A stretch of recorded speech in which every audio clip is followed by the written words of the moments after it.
"This," said the Gump, in a squeaky voice, not at all proportioned to the size of its great body, "is the most novel experience I ever heard of. The last thing I remember distinctly is walking through the forest and hearing a loud noise. Something probably killed me then, and it certainly ought to have been the end of me. Yet here I am, alive again, with 4 monstrous wings, and a body which I venture to say would make any respectable animal or fowl weep with shame to own. What does it all mean? Am I a Gump, or am I a Juggernaut?" The creature, as it spoke, wiggled its chin whiskers in a very comical manner. "You're just a thing," answered Tip, "with a Gump's head on it, and we have made you and brought you to life so that you may carry us through the air wherever we wish to go." "Very good," said the thing. "As I am not a Gump, I cannot have a Gump's pride or independent spirit, so I may as well become your servant as anything else. My only satisfaction is that I do not seem to have a very strong constitution, and am not likely to live long in a state of slavery." "Don't say that, I beg of you," cried the Tin Woodman, whose excellent heart was strongly affected by this sad speech. "Are you not feeling well today?" "Oh, as for that," returned the Gump, "it is my first day of existence, so I cannot judge whether I am feeling well or ill." And it waved its broom tail to and fro in a pensive manner. "Come, come," said the Scarecrow kindly, "do try to be more cheerful, and take life as you find it. We shall be kind masters, and will strive to render your existence as pleasant as possible. Are you willing to carry us through the air wherever we wish to go?" "Certainly," answered the Gump. "I greatly prefer to navigate the air, for should I travel on the earth and meet with one of my own species, my embarrassment would be something awful." "I can appreciate that," said the Tin Woodman sympathetically. "And yet," continued the thing, "when I carefully look you over, my masters, none of you seems to be constructed much more artistically than I am." "Appearances are deceitful," said the Wogglebug earnestly. "I am both highly magnified and thoroughly educated." "Indeed," murmured the Gump indifferently. "And my brains are considered remarkably rare specimens," added the Scarecrow proudly. "How strange," remarked the Gump. "Although I am of tin," said the Woodman, "I own a heart altogether the warmest and most admirable in the whole world." "I'm delighted to hear it," replied the Gump with a slight cough. "My smile," said Jack Pumpkinhead, "is worthy your best attention. It is always the same." "Semper idem," explained the Wogglebug pompously, and the Gump turned to stare at him. "And I," declared the Sawhorse, filling in an awkward pause, "am only remarkable because I can't help it." "I am proud indeed to meet with such exceptional masters," said the Gump in a careless tone. "If I could but secure so complete an introduction to myself, I would be more than satisfied." "That will come in time," remarked the Scarecrow. "To know thyself is considered quite an accomplishment, which it has taken us, who are your elders, months to perfect. But now," he added, turning to the others, "let us get aboard and start upon our journey." "Where shall we go?" asked Tip as he clambered to a seat on the sofas and assisted the Pumpkinhead to follow him. "In the South Country rules a very delightful queen called Glinda the Good, who I am sure will gladly receive us," said the Scarecrow, getting into the thing clumsily. "Let us go to her and ask her advice." "That is cleverly thought of," declared Nick Chopper, giving the Wogglebug a boost and then toppling the Sawhorse into the rear end of the cushioned seats. "I know Glinda the Good, and believe she will prove a friend indeed." "Are we all ready?" asked the boy. "Yes," announced the Tin Woodman, seating himself beside the Scarecrow. "Then," said Tip, addressing the Gump, "be kind enough to fly with us to the southward, and do not go higher than to escape the houses and trees, for it makes me dizzy to be up so far." "All right," answered the Gump briefly. It flopped its 4 huge wings and rose slowly into the air, and then, while our little band of adventurers clung to the backs and sides of the sofas for support, the Gump turned toward the south and soared swiftly and majestically away. "The scenic effect from this altitude is marvelous," commented the educated Wogglebug as they rode along. "Never mind the scenery," said the Scarecrow. "Hold on tight, or you may get a tumble. The thing seems to rock badly."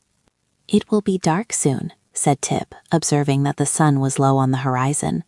Perhaps we should have waited until morning. I wonder if the gump can fly in the night." "I've been wondering that myself," returned the gump quietly. "You see, this is a new experience to me. I used to have legs that carried me swiftly over the ground, but now my legs feel as if they were asleep." "They are," said Tip.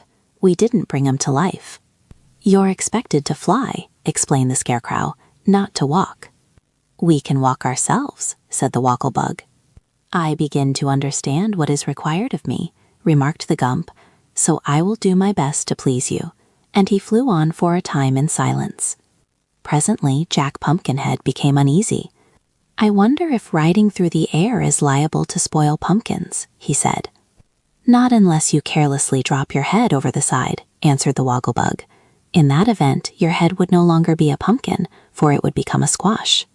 "Have I not asked you to restrain these unfeeling jokes?" demanded Tip, looking at the Wogglebug with a severe expression. "You have, and I've restrained a good many of them," replied the insect. "But there are opportunities for so many excellent puns in our language that, to an educated person like myself, the temptation to express them is almost irresistible." "People with more or less education discovered those puns centuries ago," said Tip. "Are you sure?" asked the Wogglebug with a startled look. "Of course I am," answered the boy. "An educated Wogglebug may be a new thing, but a Wogglebug education is as old as the hills, judging from the display you make of it." The insect seemed much impressed by this remark, and for a time maintained a meek silence. The Scarecrow, in shifting his seat, saw upon the cushions the pepper box which Tip had cast aside, and began to examine it. "Throw it overboard," said the boy. "It's quite empty now, and there's no use keeping it." "Is it really empty?" asked the Scarecrow, looking curiously into the box. "Of course it is," answered Tip. "I shook out every grain of the powder." "Then the box has two bottoms," announced the Scarecrow, "for the bottom on the inside is fully an inch away from the bottom on the outside." "Let me see," said the Tin Woodman, taking the box from his friend. "Yes," he declared after looking it over, "the thing certainly has a false bottom. Now, I wonder what that is for." "Can't you get it apart and find out?" inquired Tip, now quite interested in the mystery. "Why, yes, the lower bottom unscrews," said the Tin Woodman. "My fingers are rather stiff. Please see if you can open it." He handed the pepper box to Tip, who had no difficulty in unscrewing the bottom, and in the cavity below were 3 silver pills, with a carefully folded paper lying underneath them. This paper the boy proceeded to unfold, taking care not to spill the pills, and found several lines clearly written in red ink.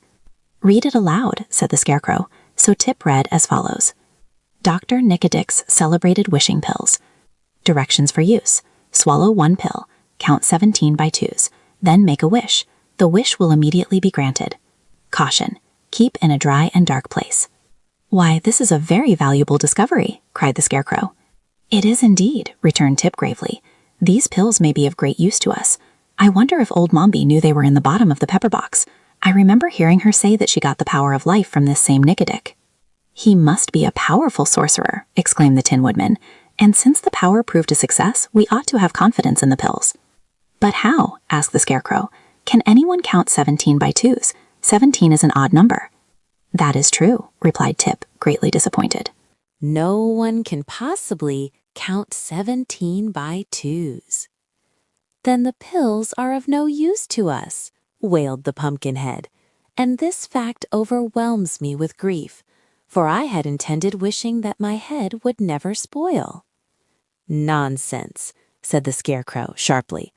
"If we could use the pills at all, we would make far better wishes than that." "I do not see how anything could be better," protested poor Jack. "If you were liable to spoil at any time, you could understand my anxiety." "For my part," said the Tin Woodman, "I sympathize with you in every respect. But since we cannot count 17 by twos, sympathy is all you are liable to get." By this time it had become quite dark, and the voyagers found above them a cloudy sky, through which the rays of the moon could not penetrate. The gump flew steadily on, and for some reason the huge sofa body rocked more and more dizzily every hour. The Wogglebug declared he was seasick, and Tip was also pale and somewhat distressed, but the others clung to the backs of the sofas and did not seem to mind the motion as long as they were not tipped out. Darker and darker grew the night, and on sped the gump through the black heavens. The travelers could not even see one another, and an oppressive silence settled down upon them. After a long time, Tip, who had been thinking deeply, spoke. "How are we to know when we come to the palace of Glinda the Good?" he asked. "It's a long way to Glinda's palace," answered the woodman. "I've traveled it." "But how are we to know how fast the Gump is flying?" persisted the boy. "We cannot see a single thing down on the earth, and before morning we may be far beyond the place we want to reach." "That is all true enough," the Scarecrow replied, a little uneasily. "But I do not see how we can stop just now, for we might alight in a river or on the top of a steeple, and that would be a great disaster." So they permitted the Gump to fly on, with regular flops of its great wings, and waited patiently for morning. Then Tip's fears were proven to be well-founded, for with the first streaks of gray dawn, they looked over the sides of the sofas and discovered rolling plains dotted with queer villages, where the houses, instead of being dome-shaped, as they all are in the Land of Oz, had slanting roofs that rose to a peak in the center. Odd-looking animals were also moving about upon the open plains, and the country was unfamiliar to both the Tin Woodman and the Scarecrow, who had formerly visited Glinda the Good's domain and knew it well. "We are lost," said the Scarecrow dolefully. "The Gump must have carried us entirely out of the Land of Oz and over the sandy deserts and into the terrible outside world that Dorothy told us about." "We must get back," exclaimed the Tin Woodman earnestly. "We must get back as soon as possible." "Turn around," cried the Gump. "Turn as quickly as you can." "If I do, I shall upset," answered the Gump. "I'm not at all used to flying, and the best plan would be for me to alight in some place, and then I can turn around and take a fresh start." Just then, however, there seemed to be no stopping place that would answer their purpose. They flew over a village so big that the Wogglebug declared it was a city, and then they came to a range of high mountains, with many deep gorges and steep cliffs showing plainly. "Now is our chance to stop," said the boy, finding they were very close to the mountain tops. Then he turned to the Gump and commanded, "Stop at the first level place you see." "Very well," answered the Gump, and settled down upon a table of rock that stood between two cliffs. But not being experienced in such matters, the Gump did not judge his speed correctly, and instead of coming to a stop upon the flat rock, he missed it by half the width of his body, breaking off both his right wings against the sharp edge of the rock, and then tumbling over and over down the cliff. Our friends held on to the sofas as long as they could, but when the Gump caught on a projecting rock, the thing stopped suddenly, bottom side up, and all were immediately dumped out. By good fortune, they fell only a few feet, for underneath them was a monster nest built by a colony of jackdaws in a hollow ledge of rock, so none of them, not even the Pumpkinhead, was injured by the fall, for Jack found his precious head resting on the soft breast of the Scarecrow, which made an excellent cushion, and Tip fell on a mass of leaves and papers, which saved him from injury. The Wogglebug had bumped his round head against the Sawhorse, but without causing him more than a moment's inconvenience. The Tin Woodman was at first much alarmed, but finding he had escaped without even a scratch upon his beautiful nickel plate, he at once regained his accustomed cheerfulness and turned to address his comrades. "Our journey had ended rather suddenly," said he, "and we cannot justly blame our friend the Gump for our accident, because he did the best he could under the circumstances.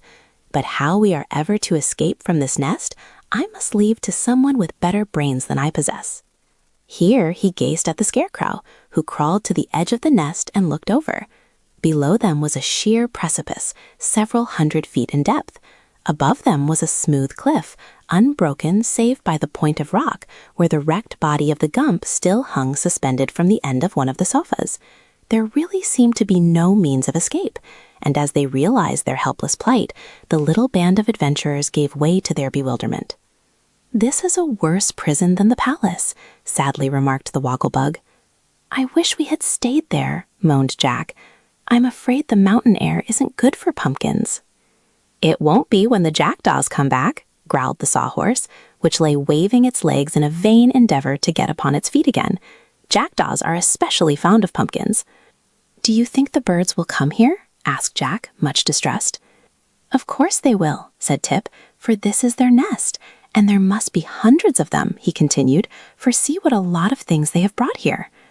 Indeed, the nest was half filled with a most curious collection of small articles for which the birds could have no use, but which the thieving jackdaws had stolen during many years from the homes of men.